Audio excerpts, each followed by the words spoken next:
Ilustríssimo Sr. Presidente da Academia de Marinha, Almirante Francisco Vidal Abreu, e na sua pessoa manifesto aos confrades a minha satisfação por, depois de um interregno de mais de um ano, estar de volta a esta Academia.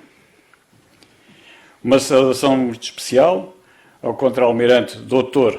Fernando David e Silva, autor que aqui me proponho, do livro que aqui me proponho apresentar, a quem felicito pelo seu doutoramento e pela sua obra. Constitui para mim uma grande honra apresentar este livro de um oficial que ao longo da carreira sempre admirei e que, deixado o serviço ativo, com o mesmo empenho, dedicação e competência, abraçou os estudos académicos. Cumprimento também o co-apresentador, professor Dr. João Freire, e cumprimento o editor do livro, o vice-almirante Henrique Alexandre da Fonseca, bem como o coordenador da edição, o comandante Orlando Temos de Oliveira, e, finalmente, uma saudação a todos os presentes. Quando recebi o livro, antes de eu começar a ler, confesso que fiquei um pouco perplexo com a sua dimensão. 341 páginas no seu corpo e 97 de apêndices. Tendo-me então questionado como uma obra sobre uma instituição que não chegou a durar meio século poderia justificar essa dimensão. Porém, iniciada a leitura, rapidamente me embrenhei no desenvolvimento da história da Liga Naval Portuguesa, que, ao serem explicadas as circunstâncias em que os factos iam ocorrendo, tendo a instituição como centro, imerge-nos nos desenvolvimentos da complexa história política de Portugal nas primeiras 4 décadas do século XX. Com efeito, a Liga Naval, desde a sua criação em 1900 até à suspensão das suas atividades em 1939, atravessou 4 regimes políticos: monarquia, república, ditadura militar e Estado Novo. Na minha opinião, o autor teve a arte de tornar aliciante a leitura, ao embrenhar-nos na sucessão de acontecimentos protagonizados, em especial, por personalidades de grande prestígio no seio da Marinha, que ainda hoje são lembradas por terem, em muitos casos, o seu nome atribuído a vários navios da Armada. Ao longo de toda a leitura, permanentemente me ocorreu o paralelismo entre os factos vividos no início do século XX e aqueles que vivemos na atualidade, no que se refere à forma como Portugal se posiciona em relação ao mar. Sendo certo que a história não se repete, há, no entanto, tendências que persistem, e uma delas consiste na falta de uma permanente estratégia para o mar. De facto, ao longo dos 2 últimos séculos, o mar aparece como um desígnio nacional e podemos observar ao longo deste período várias iniciativas, algumas sem consequências visíveis, outras traduzindo alguma inflexão no posicionamento do país de alinhamento em relação às atividades marítimas. No fim do século XIX, início do século XX, foi muito marcado pela disputa entre as potências europeias relativamente aos territórios africanos que pretendiam colonizar. Sendo fundamental para os países com tais pretensões disporem de um poder marítimo e naval que lhes permitisse assegurar uma efetiva ligação entre as colónias e a metrópole. O autor começa no primeiro capítulo por enquadrar a criação da Liga Naval Portuguesa num movimento que se vivia nos países europeus com pretensões coloniais, ou mesmo imperiais, que esteve na origem de um processo de rearmamento naval, refletindo uma competição crescente e uma crescente tensão que precedeu a Grande Guerra. A Liga Naval Inglesa constituiu a primeira inspiração para a criação de uma Liga Naval Portuguesa. Mas o lema da Liga Naval acabaria por ser uma adaptação de uma frase do Kaiser alemão Guilherme II: "O futuro de Portugal está no mar." que temos que concordar, permanece perfeitamente atual. No contexto do paralelismo entre os desenvolvimentos que levaram à criação da Liga Naval Portuguesa e a realidade atual dos que pugnam pela maritimidade de Portugal, faço a seguinte citação. Ao contrário das ligas inglesa e alemã que tiveram origem na sociedade civil, a Liga Portuguesa foi uma emanação do Clube Militar Naval. Fim de citação. Que o mesmo é dizer, foi uma iniciativa dos oficiais de marinha. A Liga Naval Portuguesa implantou-se com relativa facilidade, a que não terá sido alheia a relevância do desígnio e dos seus promotores, que obtiveram a adesão dos poderes públicos, incluindo do próprio rei Dom Carlos. Apoio esse consubstanciado numa subvenção do Estado.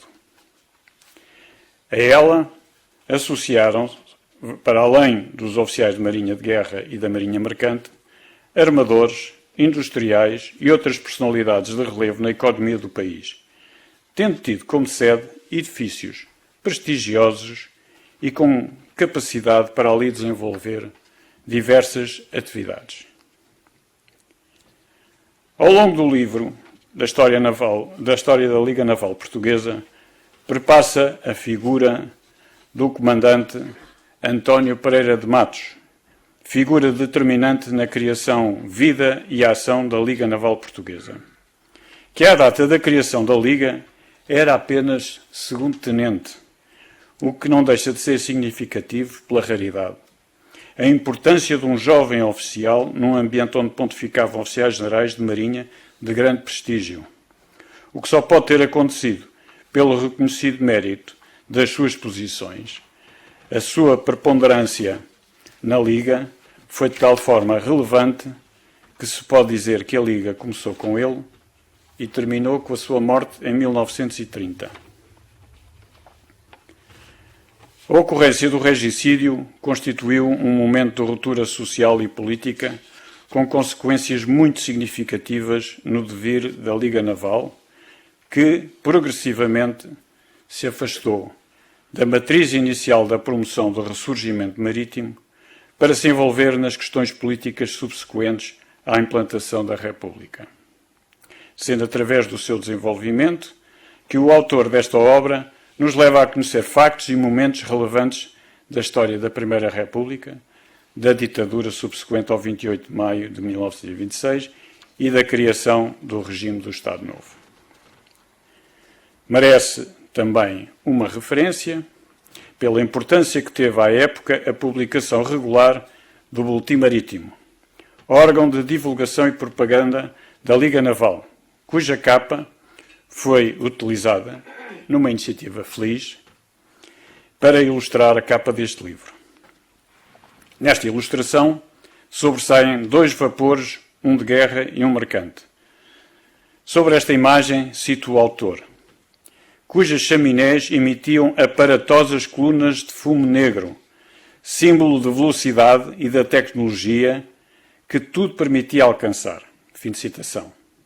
Digo eu, uma imagem que, passado mais de um século de poluição agressiva, não deixa de escandalizar os nossos espíritos ecologistas. Ao longo deste muito interessante texto, não deixam de passar os vários programas navais que, até aos anos 30, foram sendo defendidos e que normalmente não passaram do papel, a começar com o programa de Jacinto Cândido, não executado, e terminando no preconizado por Pereira da Silva e parcialmente concretizado por Magalhães Correia, já no tempo da ditadura e início do Estado Novo. No tal paralelismo com a atualidade a que aludi no início desta minha intervenção, verifico que atualmente, apesar de programas suportados num conjunto de documentos genéticos rigorosamente elaborados e suportados em lei de programação militar, a substituição dos navios e a concretização dos programas que permitam à Marinha de Guerra estar dotada dos meios adequados às missões estabelecidas, continuam a arrastar-se no tempo. Em vários casos, nunca se concretizando no todo ou em parte. Em relação à Marinha Mercante, a situação não é menos grave, sendo o armamento nacional apenas atual uma sombra do que foi no terceiro quartel do século XX, o mesmo se passando com a frota da pesca do Alto. Esta situação levou a que, de novo, oficiais das Marinhas de Guerra e Mercante sentissem a necessidade de retomar os objetivos da Liga Naval Portuguesa.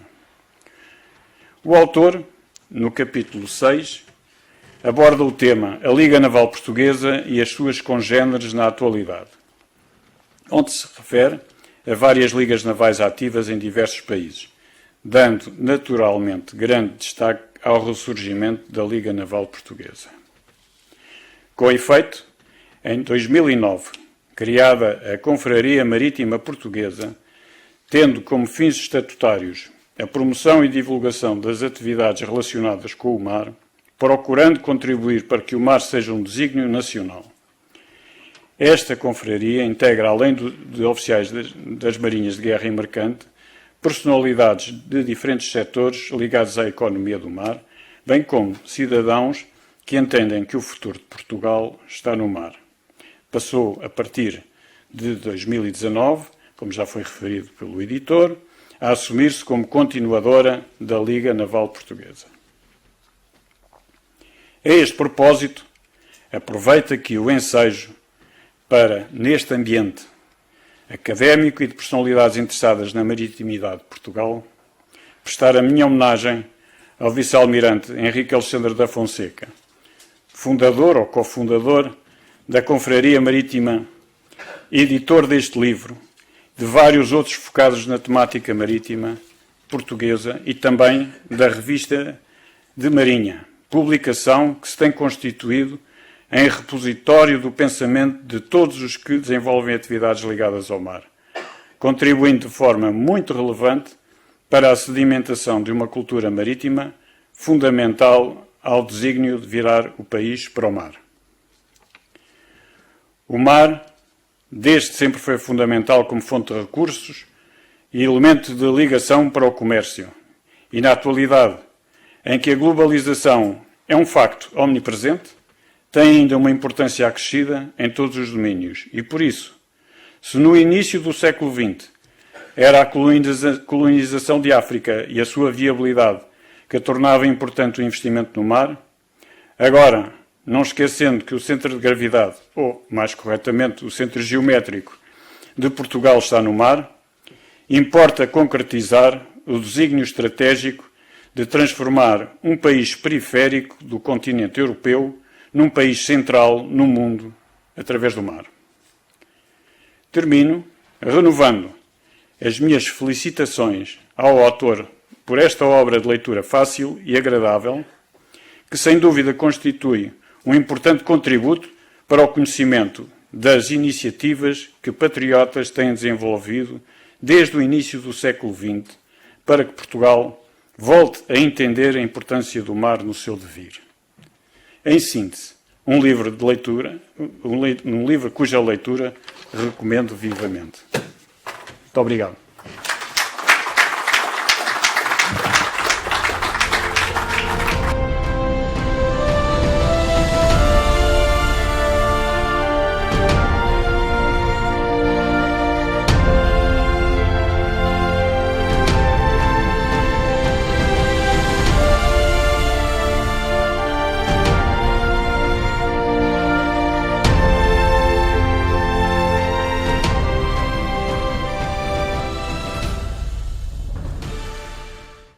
Sr. Almirante Vidal Abreu, Presidente da Academia de Marinha, saúde em si, na sua pessoa, todos os membros desta casa, onde regresso com gosto depois de todos estes meses de afastamento forçado. Cumprimento igualmente o Sr. Vice-Almirante Henrique Alexandre da Fonseca, que mais uma vez nos brinda com um livro que merece ficar nas nossas estantes, honrando as tradições de uma chancela editorial de específica vocação marítima, a qual, talvez, com a parceria António Maria Pereira e as edições marítimo-coloniais, sustentaram o esforço de uma boa literatura onde o mar e o ultramar tinham o seu lugar reservado. Cumprimento igualmente o Sr. Almirante Macieira Fragoso, antigo chefe de Estado-Maior da Armada, com quem tenho a honra de partilhar esta apresentação. E apresento as minhas saudações a todos os senhores almirantes, os senhores oficiais, senhoras e senhores presentes. Finalmente, como os últimos são muitas vezes no coração os primeiros, dirijo-me ao senhor contra-almirante e engenheiro Fernando Divide e Silva, meu caro amigo desde há alguns anos, a quem felicito por ver chegado este momento sempre um pouco inquietante, mas sempre finalmente uma bela recompensa para todos os esforços dispendidos por quem realiza uma investigação de fundo e consegue finalmente plasmá-la nas centenas de páginas impressas como aqui temos. Bem-aja. A história da Liga Naval Portuguesa estava, por assim dizer, por fazer. Também pouco ou nada se conhecia do homólogo movimento que se desenvolveu com rapidez em finais do século XIX em diversos outros países do Ocidente. Entre nós, em obras de história política, referiam-se por vezes, e sempre de maneira fugidia, as conferências da Liga Naval, nos anos 14-15, geralmente associando alguns dos que aí foram perorar com a emergência de posições políticas muito marcadas que apareceram depois ligadas ao sidonismo, à monarquia do Norte ou à cruzada no Náuvares, tudo fenómenos vistos como antecedentes ou pronunciadores da tomada de poder pelos militares em 1926. Este vazio encontra-se agora preenchido com o livro do Sr. Almirante Divide e Silva, que resulta diretamente da tese de doutoramento que apresentou na Faculdade de Letras da Universidade de Lisboa, sob a orientação do professor António Ventura, também membro desta Academia de Marinha. Mais do que serem equivocadas as vicissitudes da Liga Naval, são para ser devidamente apreciadas através destas páginas, a que também não é estranho o labor do comandante Temes de Oliveira. De facto, elas ocorreram num período bastante curto, mas agitadíssimo, da vida pública nacional e internacional, pois cabem essencialmente nas duas primeiras décadas do século XX. Mas o livro, que é muito completo e detalhado, estendeu mesmo a sua abordagem até aos nossos dias, a uma espécie de renascimento da Liga, em 2009, como foi já referido pelo Sr. Almirante, no âmbito da Confraria Marítima, mais uma iniciativa que está ligada à pessoa do Almirante Fonseca. Pela minha parte, em primeiro lugar, gostaria de chamar a vossa atenção para o paralelismo e interligação que a história da transição do século XIX para o século XX nos mostra existir entre um poder marítimo soft, marinha mercante, pescas, instalações portuárias, construção naval, etc., e um poder naval hard, seja virado para o objetivo estratégico de dominar um oceano ou de caráter mais defensivo, e, igualmente, com os projetos coloniais que tanto influenciaram as relações internacionais desse tempo.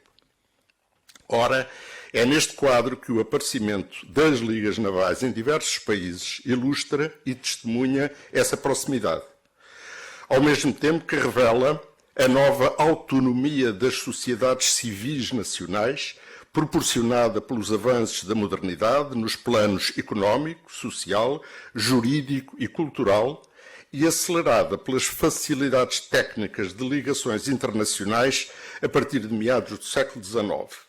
Transportes ferroviários e marítimos mais rápidos e regularizados com a propulsão das máquinas a vapor, telégrafo e cabo submarino, correio regular e transferências de fundos, grandes exposições, conferências e organizações internacionais, mais tarde a TSF, a radiodifusão, os balões e os aeroplanos, etc.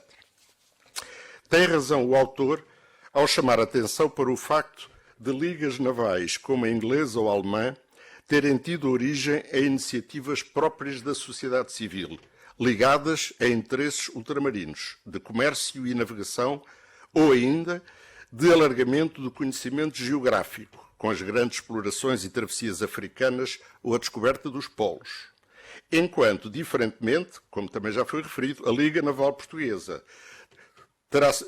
ter surgido por homologia daquelas exclusivamente de um núcleo significativo de oficiais da Marinha de Guerra Portuguesa.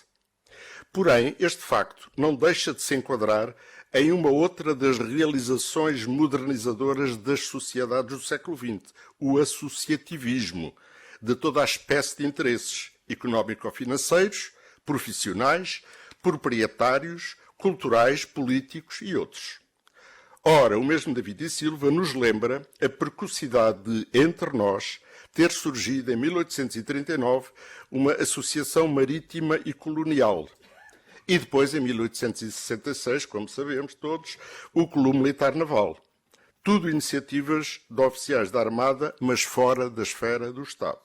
Como, aliás, também aconteceu com outras instituições relevantes, como a Revista Militar ou a Cooperativa Militar.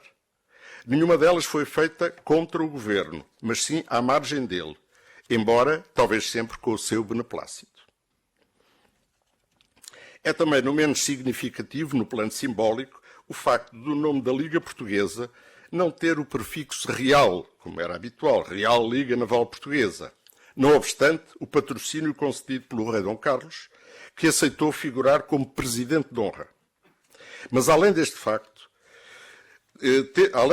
ter possivelmente resultado do desejo de neutralização política da iniciativa, quando se manifestavam já sinais de republicanismo na Corporação da Armada, ele testemunha igualmente de um sentido de autonomia associativa e cidadã cada vez mais patente nas sociedades em vias de uma modernização social que acompanhava a industrialização e o desenvolvimento económico. Escrevi no prefácio deste livro o seguinte, cito: "O papel das personalidades não é chamado para o primeiro plano, tornando-se mais evidente o das redes sociais de interconhecimento no seio da classe social média-alta e das elites nacionais, bem como o aproveitamento de sinergias entre estas iniciativas civis e algumas das estruturas do Estado e das personalidades políticas que o animavam no topo, ou nas vizinhanças, como eram os homens dos partidos e a imprensa. O objetivo da Liga Naval era então, de facto, lograr um almejado ressurgimento marítimo, num país sem marinha mercante, com uma pesca rudimentar, frota militar a necessitar de urgente renovação, farolagem insuficiente, portos mal apetrechados, construção naval escassa e antiquada e pesquisa hidrooceanográfica incipiente. A vasta mobilização de vontades então conseguida, os congressos realizados e as trocas internacionais atestam os bons resultados alcançados nesse primeiro período da sua existência." Fim de citação. Com efeito, os objetivos originalmente definidos terão sido plenamente logrados na primeira década de existência da Liga, com uma expressiva adesão de sócios, o alargamento geográfico da sua implantação, inclusive nas Ilhas Atlânticas e nas colónias, a publicação do seu Boletim Marítimo, a realização em Lisboa do Congresso Marítimo Nacional em 1903, de um Congresso Marítimo Internacional em 1904, além do Congresso Nacional de Pescarias, realizado na Póvoa de Varzim ainda nesse mesmo ano. A Liga Naval esteve também na origem, talvez do primeiro dos festivais marítimos de Cascais, em 1907, foi autora de estudos e projetos de direito internacional marítimo e de rearmamento naval, além de diversas outras iniciativas nacionais e de representação internacional. Porém, o autor David e Silva explica nestas páginas como as rápidas e drásticas mudanças da conjuntura política nacional afetaram profundamente a vida associativa da Liga. Sobretudo o regime republicano instaurado em 1910, o governo de Afonso Costa em 1913, a Grande Guerra declarada em agosto de 14 e outras difíceis circunstâncias domésticas, sobretudo de natureza político-partidária. O papel do grande animador da Liga Naval, o tenente, depois comandante António Pereira de Matos, tem aqui composto um perfil bastante completo da sua pessoa e da sua obra. Mas numa focagem mais biográfica, Ele próprio é um filão ainda de pesquisas, longe de estar esgotado, sobretudo na perspectiva das suas ideias políticas e sociais inseridas na sociedade portuguesa e não apenas nela, dados os intensos contactos internacionais que procurou e alimentou. Segundo se percebe, participou em diversas movimentações conservadoras, o que não surpreende, dadas as suas convicções monárquicas. A visão de Pereira de Matos e da Liga Naval acerca da colonização portuguesa daquela época, ele que também prestou serviço naval em Moçambique e até participou na última grande operação combinada de combate mar-terra ao tráfico clandestino esclavagista no norte de Moçambique em 1903, é de certo outra perspectiva ainda a explorar. Este livro lembra, com razão, as preocupações de Matos e de outros, marinheiros e grandes empresários comerciais e tropicais, relativamente à marinha mercante e às carreiras da África. Não é também por acaso que se verifica uma grande proximidade de intenções e sensibilidades entre a Liga e a Sociedade de Geografia de Lisboa, e que o Congresso Colonial realizado em 1901 tenha servido de modelo organizativo ao Congresso Marítimo que a Liga organizou no mesmo local 2 anos depois.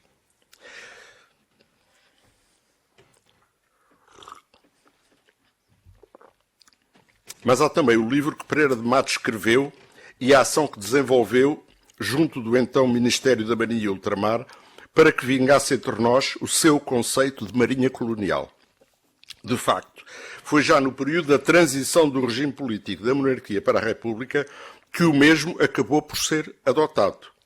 Não tanto na vertente operacional, porque, entretanto, a frota das corvetas e canoneiras mistas tinha esgotado o seu prazo de validade e a Armada entrava quase no zero naval, no que dizia respeito aos mares longínquos, mas sim no domínio administrativo, com a clarificação de quem pagava o quê nestas matérias orçamentais, entre os governos locais, coloniais, e o Terreiro do Paço, quanto ao estipêndio do pessoal e às despesas de operação e manutenção dos navios e equipamentos.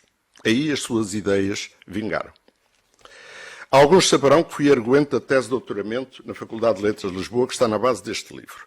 Naturalmente, num ou noutro ponto, aqui terei repetido o que nessa altura disse, embora já o tenha esquecido. Mas estando já liberto das condições do debate científico e historiográfico, e não sendo eu historiador, mas apenas um cidadão interessado na história moderna e contemporânea, posso também dizer que com este livro não só se desvendou em pormenor a saga da Liga Naval Portuguesa e alguma coisa do papel desempenhado pelo seu principal protagonista, como, além disso, se disponibilizam preciosas listagens de centenas de pessoas aderentes e de dirigentes desta associação, as quais permitirão novas investigações sobre a história portuguesa do primeiro quartel do século XX. É um maná que fica à mercê do interesse que jovens historiadores, espero eu, não deixarão de explorar.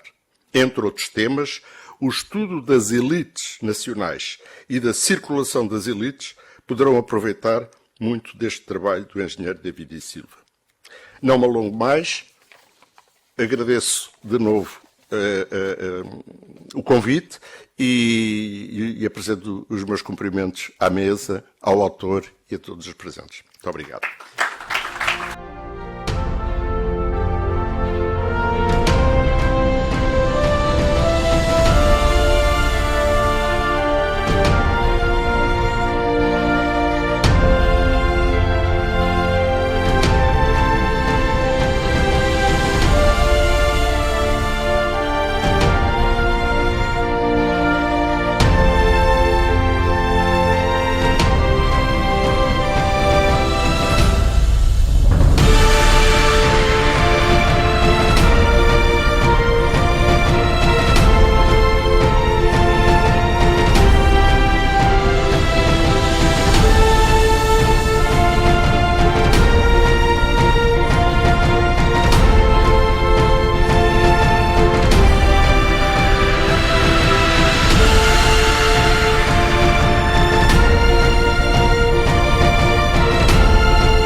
Senhor Presidente da Academia de Marinha, Senhor Almirante Francisco Vidal Abreu, Senhor Almirante Luís Fragoso, ex-chefe do Estado-Maior da Armada, Senhor Professor Dr. João Freire, Professor Emérito do ISCTE, Senhores Académicos, Senhores Oficiais Generais, Senhoras e Senhores. Senhor Presidente da Academia de Marinha, devo-lhe hoje um duplo agradecimento pelo acolhimento desta apresentação e pela circunstância de ter integrado o júri das provas que prestei na Faculdade de Letras em janeiro de 2020, circunstância que pertence também ao professor João Freire. Aos senhores Almirante Luís Fragoso e professor Dr. João Freire, agradeço a generosidade e a leitura, a generosidade crítica das vossas palavras. Creio mesmo que não voltarei a ter leitores tão benevolentes. Ao editor, representado pelo Almirante Henrique Alexandre da Fonseca, um amigo, agradeço o interesse cedo demonstrado na publicação do livro, já aqui mencionada, bem como todo o empenho revelado na sua edição. Ao Comandante Orlando Termes de Oliveira, que coordenou a edição, agradeço o companheirismo e espírito de colaboração na viagem que nos conduziu até aqui. Muito obrigado aos dois. Uma palavra também merecida para a gráfica lausanense, que, do ponto de vista do autor, produziu aquilo que considero um excelente trabalho e, além do mais, me aturou nas sucessivas revisões e no sucessivo pedido de correção de gralhas e imprecisões. Não quero deixar também de evocar o saudoso comandante Joaquim Vilas Boas, que tão generosamente contribuiu para a revisão das versões iniciais do texto. Devo agradecer também a quantos, nas bibliotecas e arquivos, me proporcionaram o acesso às fontes, sem as quais não é possível escrever história. Neste campo é de inteira justiça relevar a contribuição do Arquivo Histórico da Marinha e da sua diretora, doutora Maria Isabel Beato, aqui presente. Pedindo que me relevem das injustiças cometidas com o esquecimento, devo igualmente agradecer a todos os que me apoiaram com o preenchimento de lacunas e a disponibilidade para o debate sobre temas que estão incluídos no texto. Numa nota pessoal, deixem que manifeste a minha pública gratidão à minha mulher, que com sábia paciência e permanente encorajamento, já lá vão 50 anos, mais de 50 anos, permitiu que esta viagem chegasse a bom porto. Saudação especial, em que incluo os meus filhos, dois dos quais aqui presentes, e netos.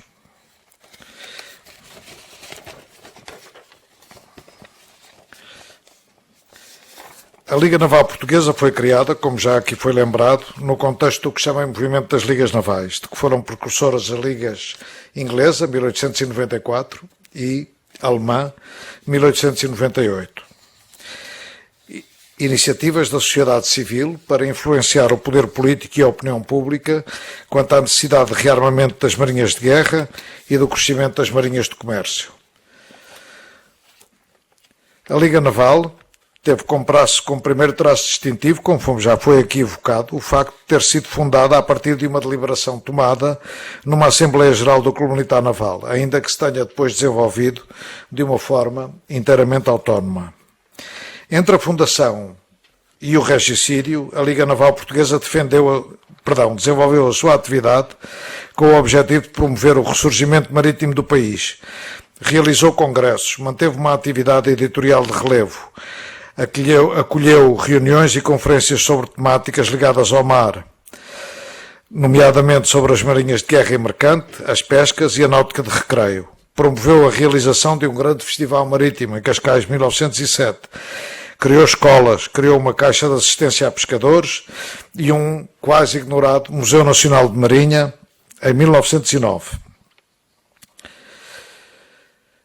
Estas atividades ficaram marcadas por graus de sucesso desiguais, mas pode dizer-se que não terá ficado mar por lavrar na perseguição daquele grande objetivo. A Liga Naval procurou então afirmar-se como representante e mesmo confederadora da globalidade dos interesses ligados ao mar. Muitas das questões em que se envolveu, já o Sr. Almirante Fragoso aqui lembrou, permanecem sem resposta nos nossos dias. Não porque a história se repita, já que a conjuntura é inteiramente diferente, mas porque certos problemas persistem na longa duração. porque, na verdade, o mar já então era mais objeto de desejo da retórica política do que desígnio nacional.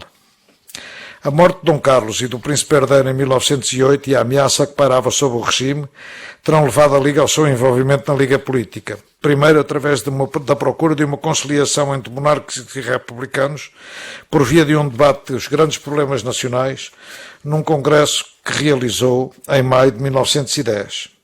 Depois, já na República, a Liga prosseguiu esse novo objetivo que proclamou como de ressurgimento nacional, que procurou desenvolver a par dos propósitos que marcaram os anos iniciais da sua existência. Ligou-se então a movimentos e iniciativas de caráter monárquico e conservador. Fundou uma efêmera União Patriótica, em 1913. Associou-se aos momentos iniciais do integralismo lusitano, 1915. Fundou uma Liga Nacional, 1915 a 1918, e ainda em 1918 apoiou a criação da conservadora Cruzada Nacional Dom Nuno Álvares Pereira, desaparecida em 1938. Através destas iniciativas deixou um contributo para a formação do pensamento que mais tarde iria marcar o Estado Novo. Os objetivos do ressurgimento marítimo manifestaram-se de novo em 1930, quando foi chamado a apoiar a propaganda ao programa naval lançado pela ditadura. Foi nas salas da Liga Naval Portuguesa que o então capitão de fragata Pereira da Silva proferiu a conferência em que cunhou a expressão zero naval, para qualificar o estado da Marinha do seu tempo. E cito: zero naval, disse o comandante Pereira da Silva, que é o mesmo que dizer para uma nação marítima, uma situação inferior à que nos convém na política internacional. Fim de citação. Financeiramente debilitada, perdidos os seus espaços de manobra progressivamente ocupados pela organização corporativa do Estado Novo, a Liga viu-se forçada a suspender a atividade em 1939. Reapareceu em 2009 na Confraria Marítima de Portugal, que uma década mais tarde incorporou a antiga designação associativa de Liga Naval Portuguesa. Aproveito esta referência para agradecer o seu patrocínio ao livro, bem como para a felicitar, na pessoa do Almirante António Bossa Dionísio, seu presidente, pela passagem recente do seu 12º aniversário.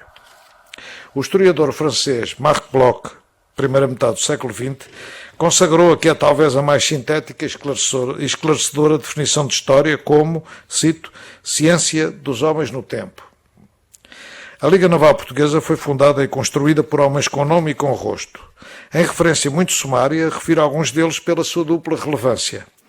Na atividade da Liga e na sua condição de personagens destacados na vida militar naval, cívica e cultural do seu tempo. Foi o caso do já aqui lembrado comandante António Pereira de Matos, estudioso das marinhas de guerra, mercante e das pescas, conhecido, mas largamente desvalorizado entre os pensadores do poder marítimo português na primeira metade do século XX.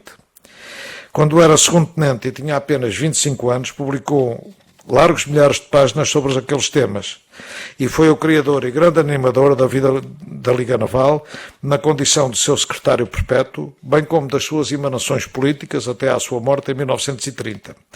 Do primeiro período da existência da Liga Naval, 1900-1939, evoco os seus presidentes, Júlio de Vilhena, António Teixeira de Sousa, Jacinto Cândido da Silva, João de Menezes, Gonçalo de Sousa e Menezes, terceiro conde de Bertianos, e o almirante Pedro de Azevedo Coutinho, personagens muito destacadas no seu tempo.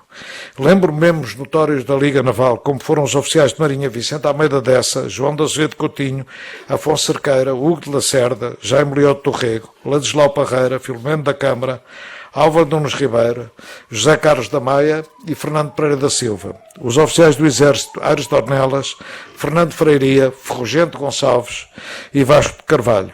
Os oficiais da Marinha Mercante, João Carlos de Oliveira Leone e Guilherme Augusto Vidal Júnior. Os armadores, comerciantes, industriais e profissionais independentes, Eduardo Ferreira Pinto Basto, Guilherme Arnaud, Abraão Ben Saúde, João Basílio Garraio, João Andressen, Bento Carqueja, Francisco Teixeira de Aguilar, António Sardinha, Alberto Monserrat e Alfredo da Silva.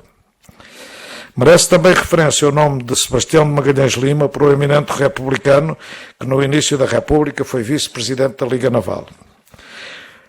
O conhecimento do passado transforma-se sem cessar. É por isso que quero reconhecer que o título História da Liga Naval Subentende apenas uma biografia provisória de uma instituição.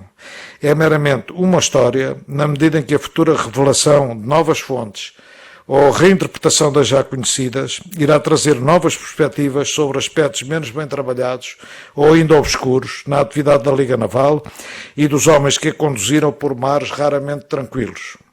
Termino desejando a todos uma boa e crítica leitura e agradecendo muito reconhecida a vossa presença. Muito obrigado.